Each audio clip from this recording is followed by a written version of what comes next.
an NFL player, 11th round draft pick. You fought to make so many rosters for so many years.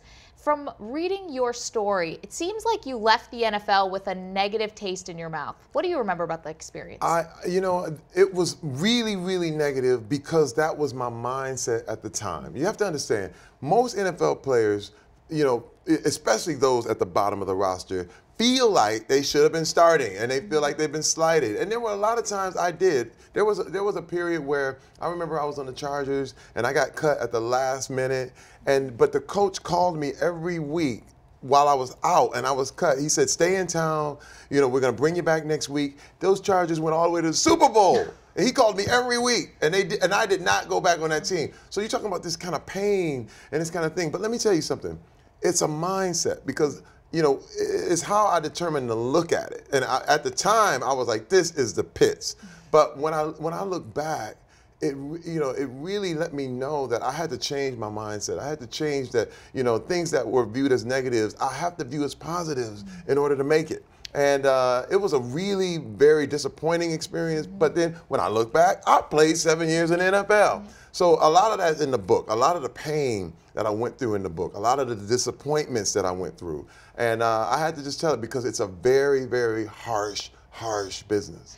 And being at the end of the roster, there was a lawsuit that was filed today by some former players who believe that the team doctors and the teams were giving them painkillers that were risky, even narcotics, to dull the pain. And these are players going back to the 1985 Bears. Obviously, you were in the early 90s, so slightly different era, but in that window, what did you see? I saw a lot of that. I mean, there were a lot of painkillers. There were a lot of unnecessary surgeries. I mean, there were times when, there were team doctors that get paid per surgery. You know what I'm saying? And you look back and it's like, did that guy really need that surgery? Did he really need that stuff? And you have to doubt that. But this is the thing. Even if they offered you some of that stuff, even if they, offered you an unnecessary surgery, it's up to you. You have to decide. You cannot put your trust in all of that. You have to get a second opinion. You have to ask someone, should I be taking this? I would advise any athlete to have their own doctor that could tell them the real without the interest of the team, the interest of the NFL, because that's all they're looking out for.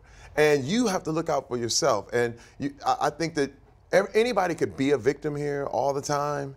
But I never choose to be one. I mean, the whole concussion suit, all that stuff, I just said, I'm not a victim. I do not want a part of that. And all of a sudden, I'm not. Was there, though, at being at the bottom of the roster, being a guy who had to fight for everything that he had to scrap, you're never sure where you're going to be playing, whether you're going to be making the team at all, even if you felt, I don't want to go against this doctor, I don't know if I need this surgery, I don't know if I want these drugs, that you wouldn't say anything because you don't want to upset the team. Well, see, but that's a lack of boundaries. Let me tell you something. There's a lot of codependency going on. There's this thing where the team looks at themselves as your father. And it's kind of weird because it's like, you do this for the team, right?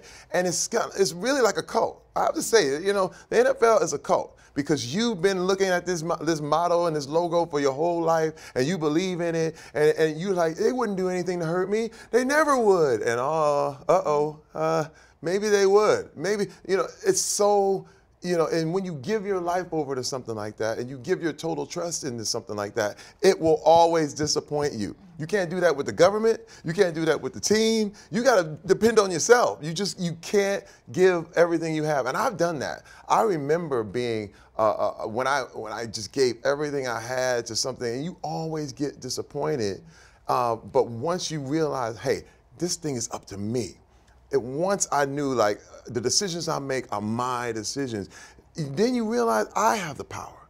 I have it. And a lot of players don't understand that because they've been babysat. Football discipline is not real discipline. It's one of those things where they tell you when to get up, they tell you when to eat, they tell you when to practice, and they tell you when to go to sleep. Well, if you do that all your life, what happens is, you ever notice how when guys leave practice, there's no discipline?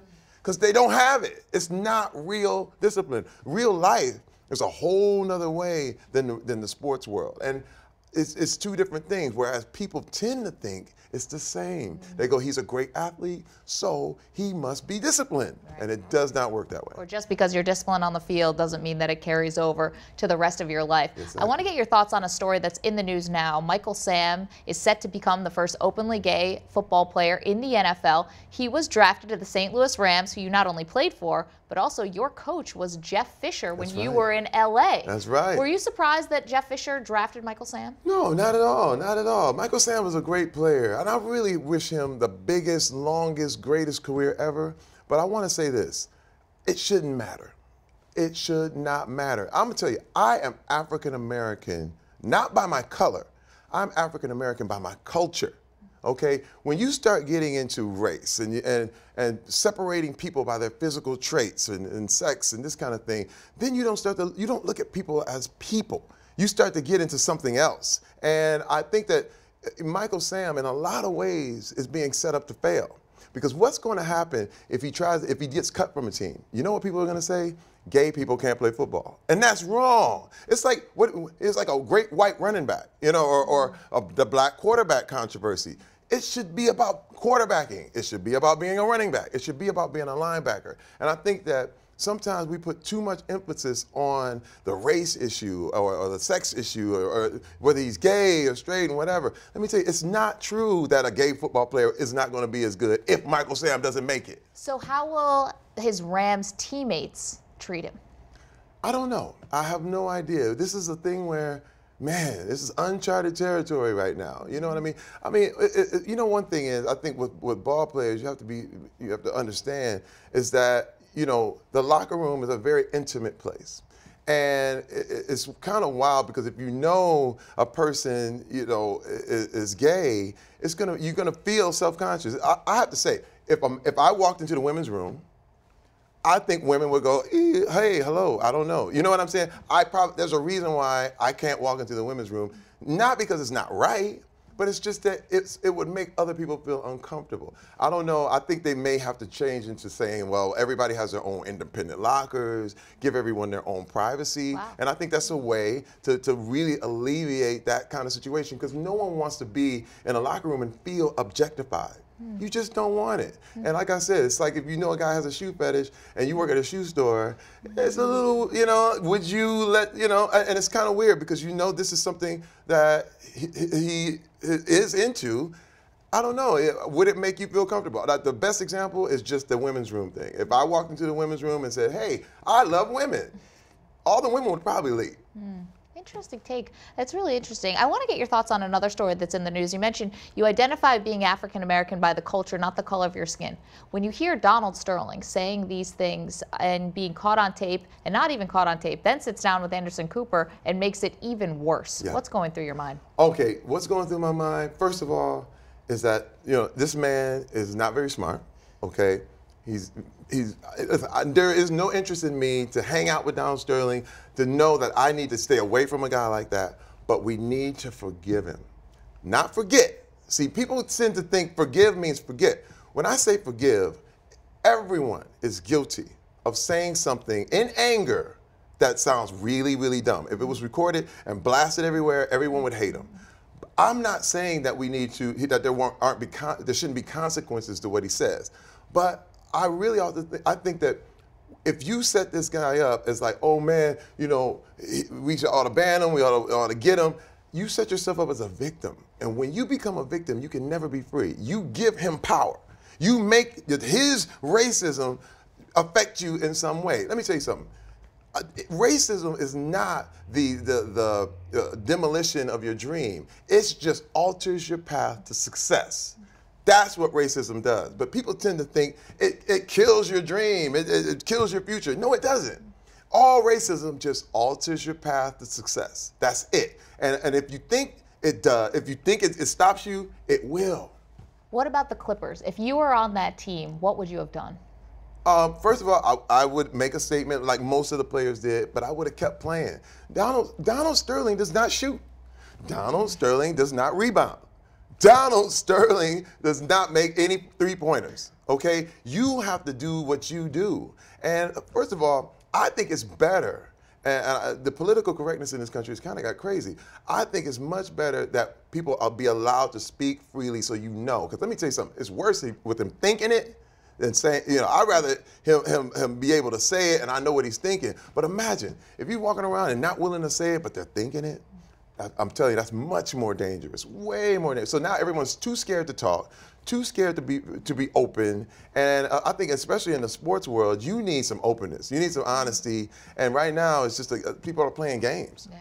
Terry, we love having you on because we love your take on these really tough, difficult topics. We also love you because you're so entertaining. You are going to be hosting Who Wants to Be a Millionaire, yes. So we are hoping that you would indulge us with a little game of our own. We call it SI Know, and it's sports trivia. Okay. Will you be now put in the contestant seat? Are you okay with that? I'm ready, I'm scared. Okay, SI Know, don't be scared. SI Know, and so we're gonna give you questions. You can see them up on the screen. We'll give you 4 choices, just like you would get on Who Wants to Be a Millionaire. We're gonna start off easy, and then maybe we'll get a little bit harder. I'm with it. I'm not scared of looking like an idiot. I'm good. You won't look like an idiot. Our first question, who was the #1 pick in the 2014 NFL Draft? This year's draft. So we're going to give you 4 questions there. Michael Sam, Jadeveon Clowney, Johnny Manziel, Sammy Watkins. Jadeveon Clowney. There you go. All right. Do we get the buzzer? There you go. go. There you go. I need my ding, ding, ding, ding. Okay, I'll bring the buzz. That is amazing. Okay, second question in our SI Know quiz for the great Terry Crews. Which former NFL defensive ends starred in the 1980s drama Hunter? Jack Youngblood, Fred Dryer, Deacon Jones, or Howie Long? What's your final answer? Oh, my final answer is B, Fred Dryer, all the way. Yeah. It's so fun just to watch that. Okay, final question for you because, Terry, you're knocking it out of the park. Who's the only undrafted quarterback to start and win a Super Bowl? Warren Moon, Trent Dilfer, Kurt Warner, Jake Delhomme. Ooh. Oh, of course. Kurt Warner. All the way. C, Kurt Warner. There you go. All the way. Baby, that's my homie, too. I got a little stop throne there. I was with like, that. yeah. Well, congratulations on hosting this game show. Not only that, but Blended comes out on Friday. That's What's right. it like to be in the Adam Sandler kind of nest? It's like once you get in, you're set. It is. It's like a guy fest. You know what I mean? You know what? That's the best thing about Adam. He gives you the job first, and then you got to come up with something. That's the best thing ever. It's like you feel accepted, but now you got to show and prove. And Adam has been my champion. He's been in my corner since we did Longest Yard, and I played Cheeseburger Eddie. Then he put me in Click, and then he put me in Bench Warmers, and he's a sports nut. And to be in Blended, we spent almost 3 months in South Africa and had the best time of our lives. Amazing. Amazing. And finally, Brooklyn Nine-Nine, Golden Globe winner for comedy. It's so funny. If there could be an athlete cameo, who would you want to see? Oh my God! You know what? Mike Strahan. Mike is a brilliant actor. I'm telling you, he's the personality. He's the one. I have to book him or something. He'd be a really hardcore criminal though. I want something so against type that people were like, "That's Mike Strahan. He was a beast. He was a beast." That's my man. The smile with the gap teeth would be like totally different than that. And he would be thugged out. You know what I mean? Terry, you think Michael's busy? You are busy, my friend. Congratulations on all your success. Thank you. Thank you. Good to see you. Hey there, I hope you enjoyed this clip from our daily live show, SI Now. You can find a link to the complete episode in the description box below. And while you're there, make sure you subscribe to Sports Illustrated YouTube channel. It's not just SI Now, it's Girls in Bikinis, because we got your back. Remember, you can watch SI Now Monday through Friday live at 1 p.m. Eastern, only on SI.com. We hope to see you there with the Girls in Bikinis.